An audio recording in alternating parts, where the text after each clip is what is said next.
al Señor. Yo le he dicho, Señor, si hay alguien que tiene duda de su salvación, porque el enemigo le ha susurrado al oído, que esta sea la noche de salvación. Y le dije, Señor, si hay alguno que alguna vez hizo esta oración de entrega, pero no fue sincera, no fue de corazón, y está solamente convencido, háblale esta noche para que se vuelva a ti. Entonces es necesario que nosotros tengamos claros los conceptos, hermanos, no solamente para nuestra vida, que ya es mucho, sino porque nosotros fuimos llamados a reconciliar al mundo con Dios.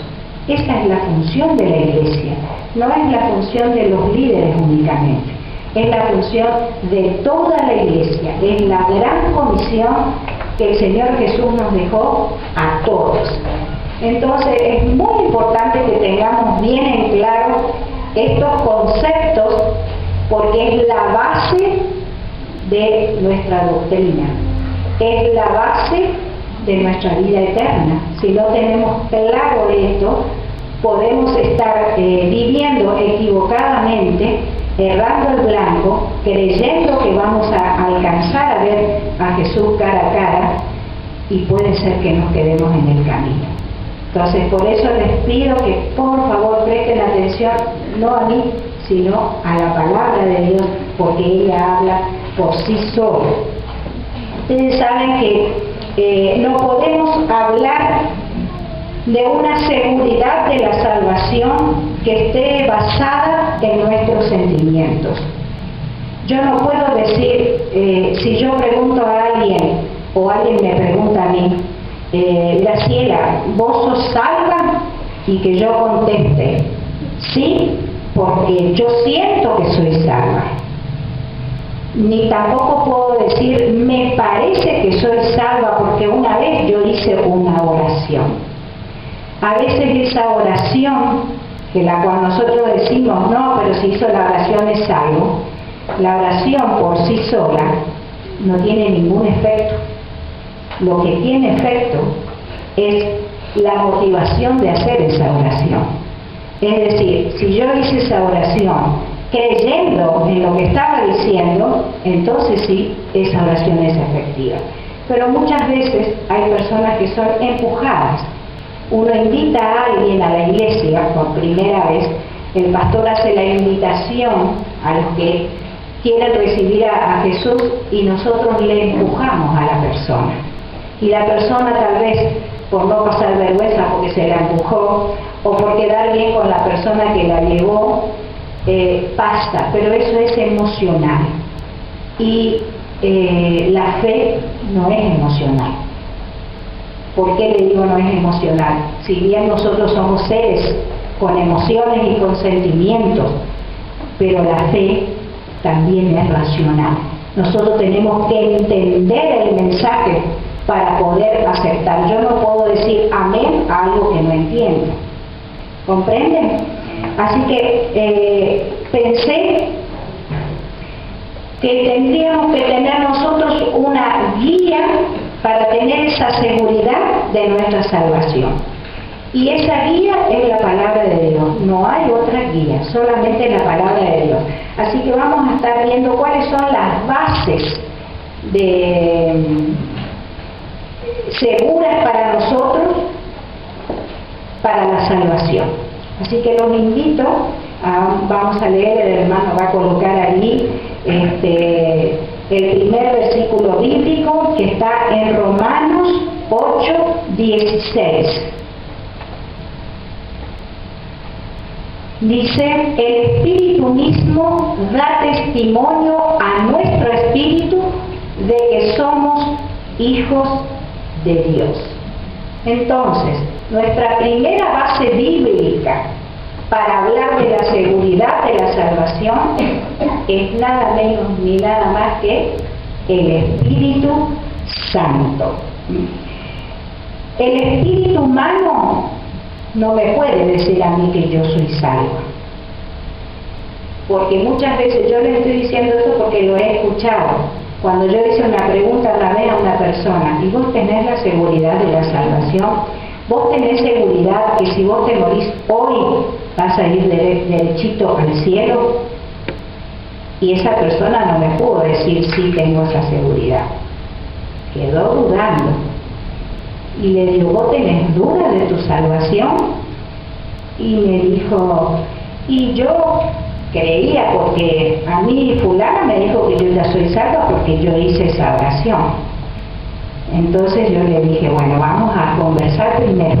Le tuve que volver a hacer la entrega a esa persona, porque cuando uno hace una entrega de corazón, el Espíritu Santo es el que nos dice, vos ahora sos un hijo de Dios. No es una persona la que nos tiene que decir, sino que el Espíritu mismo de Dios nos revela, no puede haber ni un tipo de duda al respecto. Entonces, cuando el Espíritu de Dios, que es la tercera persona de la Trinidad, por lo tanto es Dios mismo, nos confirma, nuestras dudas desaparecen en el instante. Vamos a leer, para entender de lo que estamos hablando, Juan, capítulo 1, versículos 12 y 13, para ver dónde comienza nuestra seguridad. Dice, mas a todos los que le recibieron, a los que creen en su nombre, les dio potestad de ser hechos hijos de Dios. Hasta acá, nosotros antes de entregar nuestra vida al Señor, nosotros éramos creación de Dios, no éramos hijos, éramos creación. Creación como Dios creó los árboles, como Dios creó las plantas, ¿verdad? Como Dios creó los animales. Nosotros pasamos a ser hijos adoptivos, digo hijos adoptivos porque ustedes saben que Dios Padre tuvo un solo hijo, ¿verdad? Jesucristo. Y este pasaje dice a los que le recibieron, y ahí comienza nuestra vida. ¿Quiénes son los que reciben a Cristo? ¿Cómo nosotros podemos explicar? Porque nosotros usamos estas palabras evangélicas, diríamos, y la persona que jamás leyó la Biblia, que no entiende, si nosotros le decimos tenés que recibir a Jesús en el corazón, no entiende lo que quiere decir. Entonces yo por eso quiero explicar, no solo para nosotros, sino para que nosotros expliquemos a otros. Recibir a Cristo en el corazón quiere decir aceptar que Cristo es el Mesías, que Jesucristo es el Cristo, el Mesías, el Salvador del mundo. Y después dice que creen, los que creen en su nombre. ¿Y qué significa creer en el nombre de Jesús? O creer en el nombre de Jesucristo. No quiere decir creer que Jesús existió. No es creer que Jesús es un profeta, que sí, que vivió en otro tiempo, en un Jesús histórico. Cuando nosotros decimos creer en el nombre, ustedes saben que el nombre en el pueblo judío tenía mucho peso. No es como nosotros que hoy está un nombre de moda y ese nombre le ponemos a los hijos. No, el pueblo judío pensaba durante los 9 meses de embarazo qué nombre le iban a poner a sus hijos. ¿Por qué? Porque el nombre iba a hacer que la persona vaya adquiriendo el carácter de ese nombre, es decir, del significado de ese nombre. Yo, sin estar en el camino del Señor, por iluminación de Dios, yo le puse a mi segundo hijo Ariel. Cuando estuve en el camino del Señor, yo investigué todos los nombres de mi familia, porque yo quería saber qué significado tenía. El mío significa gracia de Dios, y el de este hijo mío significa consejero de Dios. Entonces yo dije, sí, qué importante que es cuando nosotros escogemos el nombre de la persona, porque elegir un nombre con ese significado ya es una bendición para nuestros hijos. Y si nosotros oramos para que el significado de ese hombre realmente sea el significado para nuestros hijos, Dios lo va a hacer. Entonces, este nombre Jesús o Jesucristo no es un nombre casual, porque significa Salvador. O sea que Jesucristo cumplió, digamos, con el requisito del significado del nombre. Y cuando nosotros decimos el nombre de Cristo, estamos hablando de la obra de Cristo, estamos hablando de lo que hizo por nosotros, estamos hablando de lo que hace por nosotros hoy y de lo que hará por nosotros en el futuro. Estamos hablando de la persona de Cristo en su totalidad y de su obra. Eso es lo que significa el nombre. No es un simple nombre. ¿Van entendiendo por qué dice creer en el nombre? Si yo digo, yo creo en el nombre de Jesucristo, yo estoy diciendo, yo creo que es el Salvador del mundo. Yo creo que es mi Salvador. Yo creo que es el Señor de mi vida. Y yo creo que todo lo que Él hizo por mí, lo va a seguir haciendo, como hoy decía Marisa. Si Él hizo ese sacrificio tan grande en la cruz en el pasado por todos nosotros, hoy no se va a detener, lo va a seguir haciendo. Bien, ¿se entendió eso, hermano? Bueno, seguimos entonces. El próximo pasaje, hermano, ¿ya está? Dice, justificados pues por la fe, tenemos paz para con Dios por medio de nuestro Señor Jesucristo. Habla de paz.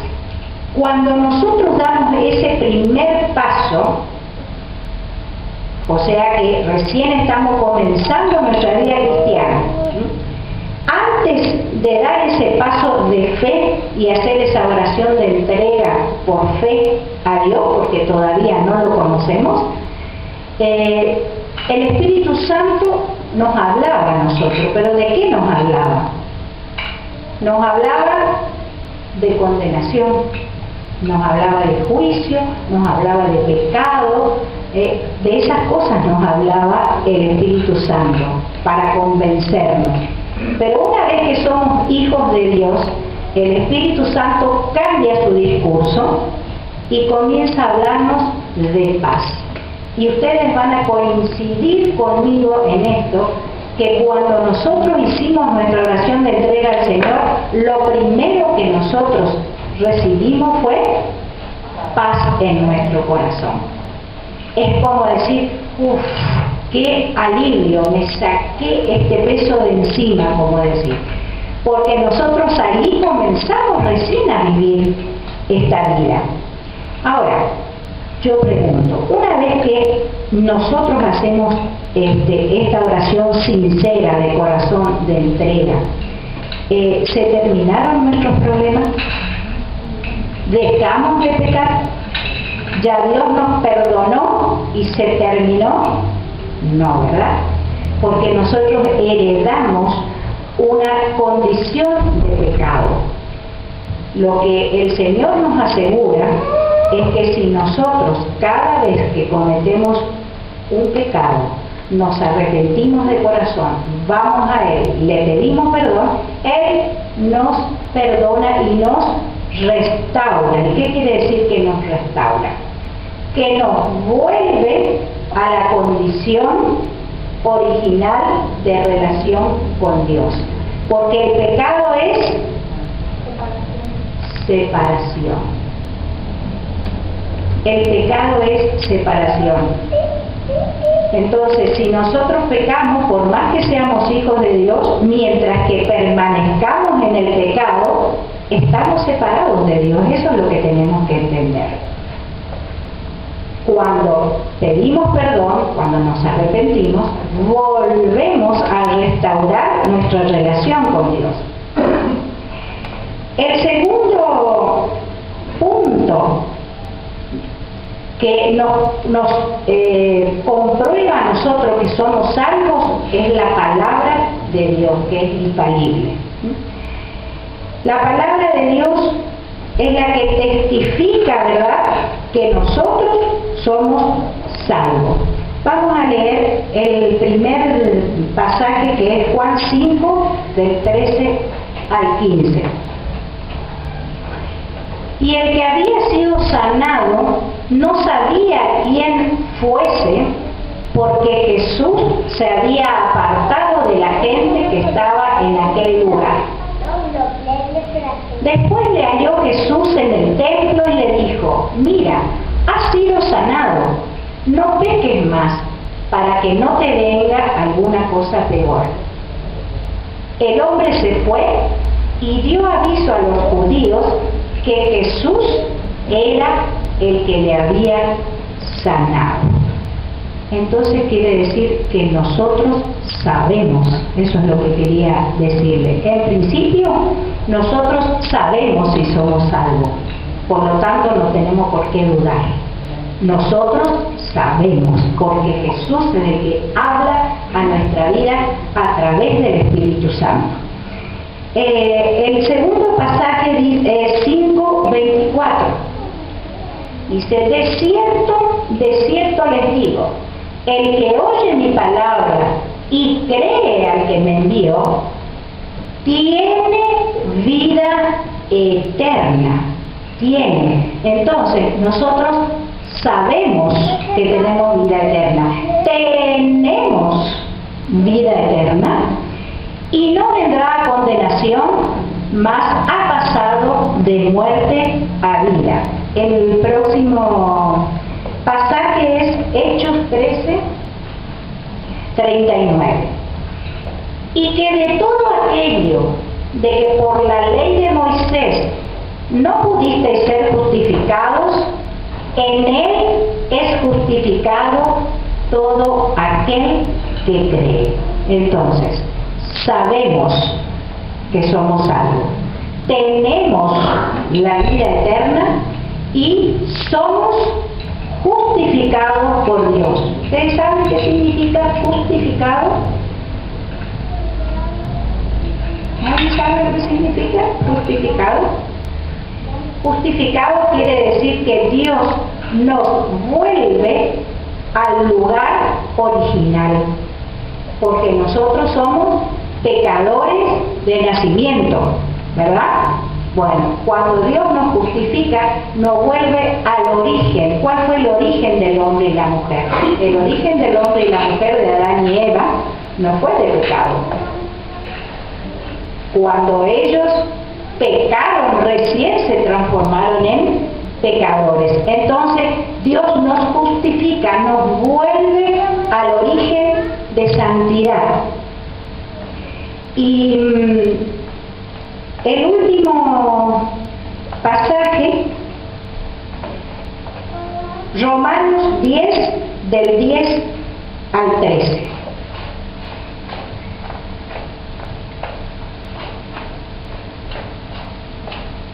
Porque con el corazón se cree para justicia, pero con la boca se confiesa para salvación. Pues la Escritura dice: todo aquel que en él creyere no será avergonzado.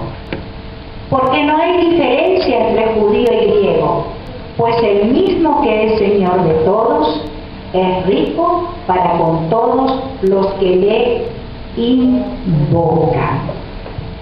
Esa es la palabra clave. Los que somos salvos invocamos el nombre del Señor. ¿Saben por qué es importante? Les digo porque yo le estoy predicando a una judía. Porque mientras que yo le hablaba de Dios, no había ningún problema con la judía. Ella recibía todo lo que yo le decía. Ay, sí, que Dios es bueno. En cuanto le empecé a hablar de Jesucristo, se terminó la charla. me cortó el rostro, como decimos vulgarmente. Y ahí me dijo, no, yo ese no lo conozco, así que a mí de ese no me hables. Ya me cortó. ¿Qué les quiero decir con esto? Que todos invocamos a un Dios, pero solamente el que es salvo pronuncia el nombre de Jesucristo.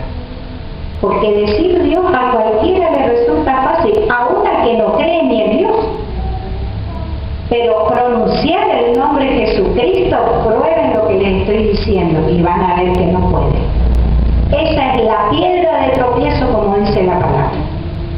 Entonces, otro motivo para saber que uno realmente a quién invocamos cuando estamos en problemas.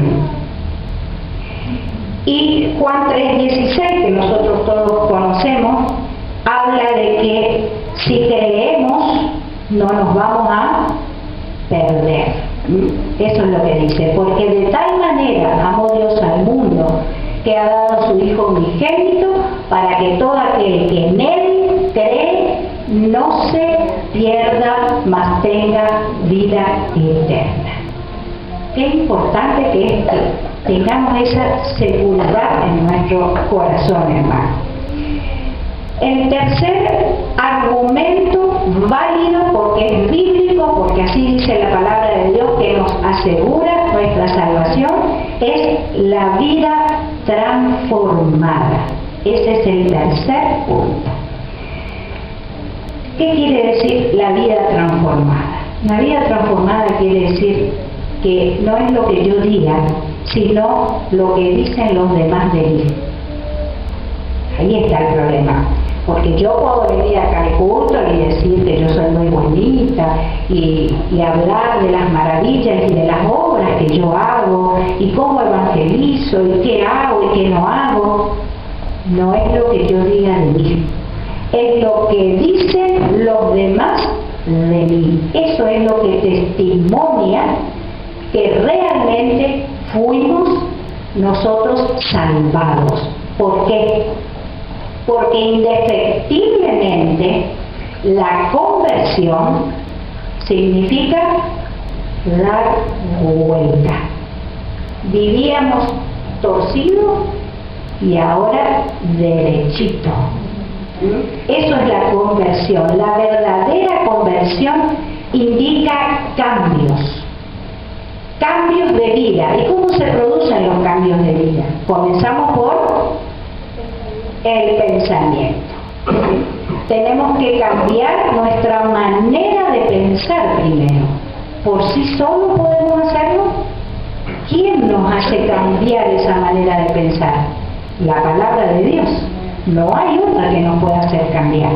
Porque a ustedes les habrá pasado, porque me pasó a mí, es una experiencia de todo creyente.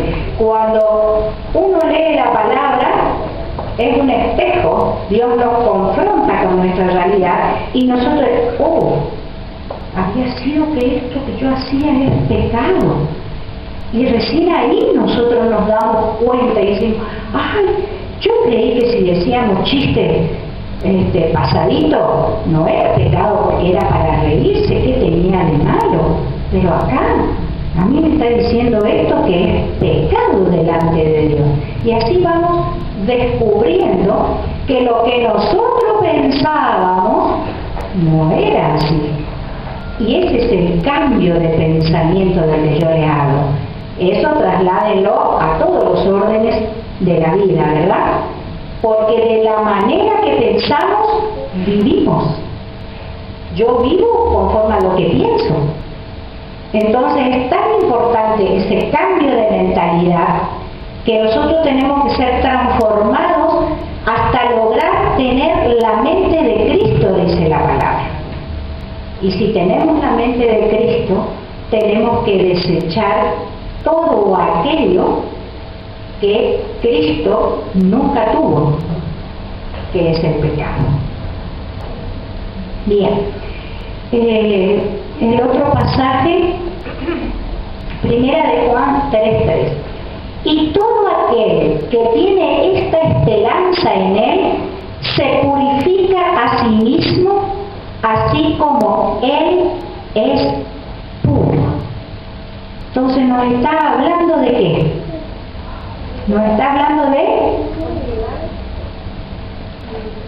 de una limpieza de malos hábitos, de limpieza de nuestra manera de hablar, de nuestra boca, qué es lo que decimos. Vieron que yo me acuerdo cuando iba a la escuela y cuando yo me convertí y empecé a predicar de Cristo, ya me miraban de otra manera. Y cuando estábamos en el recreo tomando el café y a alguna compañera se le escapaba alguna mala palabra, ay, perdóname, Graciela, me decía, como que veían en mí algo que, claro, no era que yo era excelente ni nada de eso, sino que a mí no me oían decir ninguna grosería. Entonces, también uno, por nuestra manera de hacer, impone respeto. ¿Se dan cuenta? No es que nos respetan porque nosotros seamos alguien. No, nos respetan porque somos hijos de Dios y estamos mostrando que somos hijos de Dios. Porque no es, como vuelvo a insistir, no es lo que nosotros decimos, sino lo que realmente mostramos a los demás que somos. Porque allí y donde primero nosotros mostramos en el nuestro hogar. Allí primero. Porque afuera yo puedo disimular, pero en mi casa yo no puedo disimular lo que soy. Entonces comienza en la casa. Comienza en la casa. Tenemos marido y converso, empecemos a mostrar a Cristo en nuestro hogar y van a ver si el marido no se convierte. Porque los cambios se tienen que ver y esos cambios son los que van a testificar de nuestra vida. Cuando yo recién me convertí, está mi esposo de testigo, voy a confesar algo. Como toda nueva, no es que uno deja de la noche a la mañana los malos hábitos, y ya no me acuerdo cómo fue el hecho particular que sucedió, digamos, no es que no lo quiera contar, sino que ya no me acuerdo porque pasó hace muchos años, pero sí me acuerdo. ¿Por qué me acuerdo? Porque esas palabras de mi esposo fue la voz de Dios para mí. Y él me dijo, pero vos al final te cambiaste de camiseta, hermano. Y a mí eso me caló hondo, hermano, porque ¿qué me estaba diciendo? Vos, mucho Dios, mucha iglesia, mucho esto, pero y no estás mostrando nada bueno, como decir. Y eso fue un puñal a mi corazón, hermano, porque a mí eso me hizo reflexionar.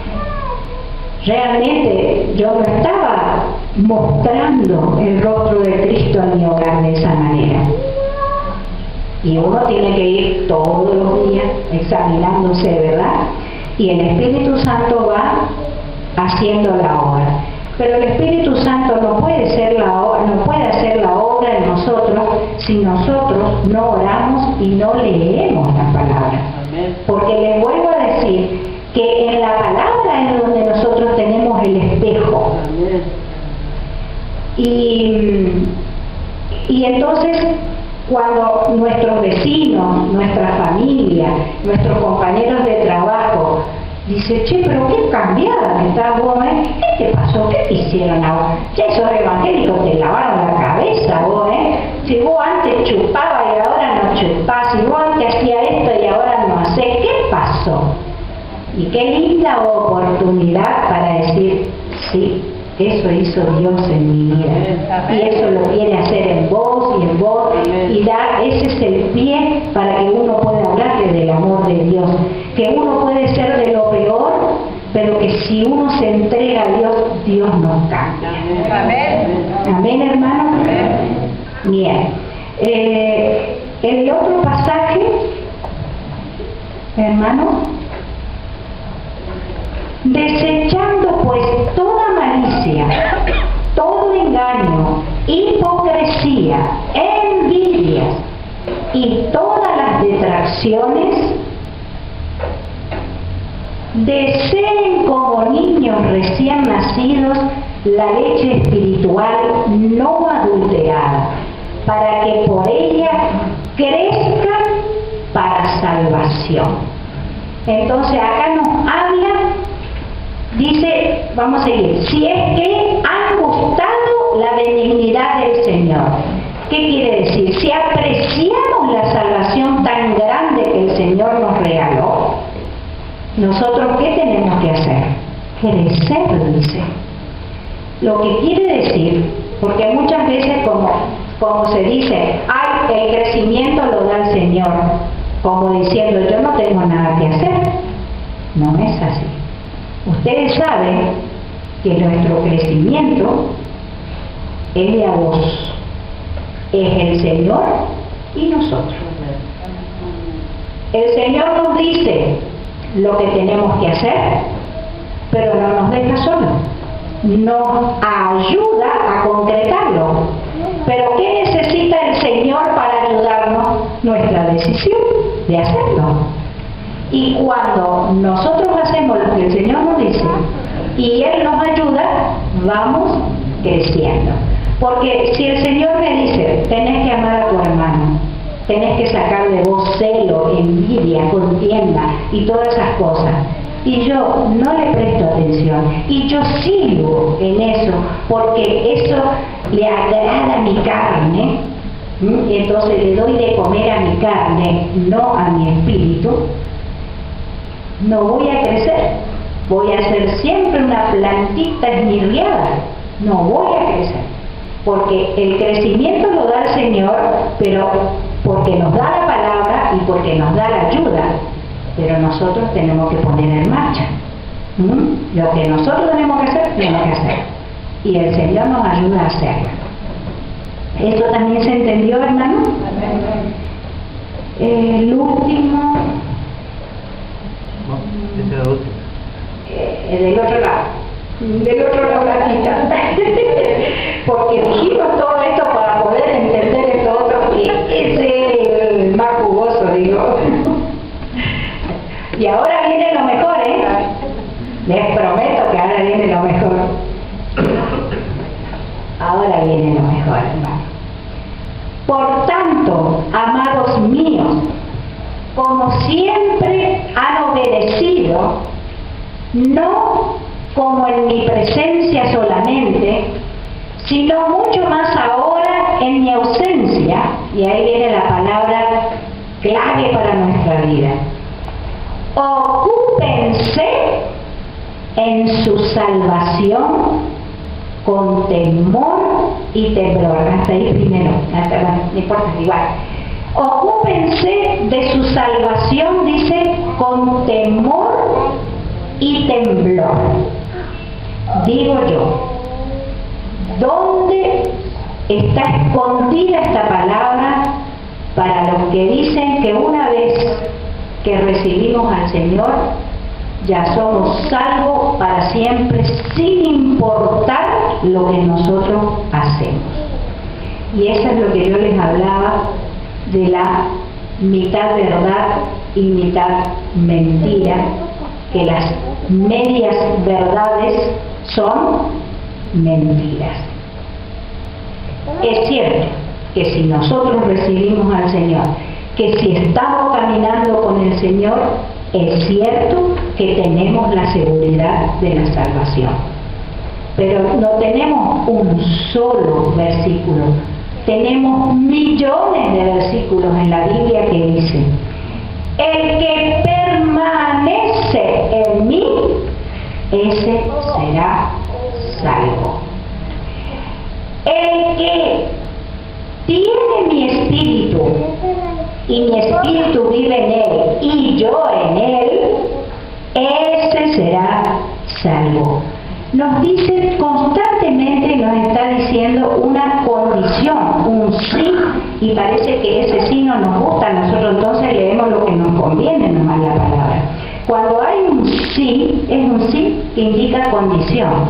Esto vas a tener, pero si haces esto otro, quiere decir, ¿verdad? Y el Señor siempre nos está hablando de esa condición. El que cree en mí, y el creer en Él no es creer que Él existe, que Él es real, que... no. Creer en Él significa confío en Él, le confío mi vida para que el Espíritu Santo maneje mi vida y yo ya no manejo porque yo manejando mi vida soy un desastre, soy como aquel que no sabe manejar y me ponen en un vehículo a manejar. Entonces, a partir de que yo entrego mi vida al Señor, yo le digo, Señor, vos tomá el timón de este barco, vos dirigime, porque yo ya probé solo y soy un desastre, mi vida es un desastre. Entonces, eso es creer en el Señor. Creer en el Señor es confiar en Él. Es como cuando uno va al médico. ¿Cómo nosotros vamos a hacer lo que el médico nos dice si nosotros no creemos en el médico? ¿Cuántas veces por no creer en un médico hemos recorrido varios médicos? Pero si nosotros confiamos en nuestro médico de cabecera y nos dice, tu problema es el apéndice y tenés que operarte mañana, rapidito nos preparamos el bolsito, nos vamos y nos internamos. Y le creemos al médico, ni dudamos. Y entonces, ¿cómo vamos a dudar del Señor? Si confiamos en un hombre, ¿cómo no vamos a confiar en nuestro Señor? Eso es creer en Dios, eso es creer en Jesucristo, depositar toda nuestra confianza en Él. Bien, ocuparnos de nuestra salvación. Y sigue después, porque Dios es el que en ustedes produce así el querer como el hacer, por su buena voluntad. Hagan todo hasta ahí primero. Dice el anterior, ¿no?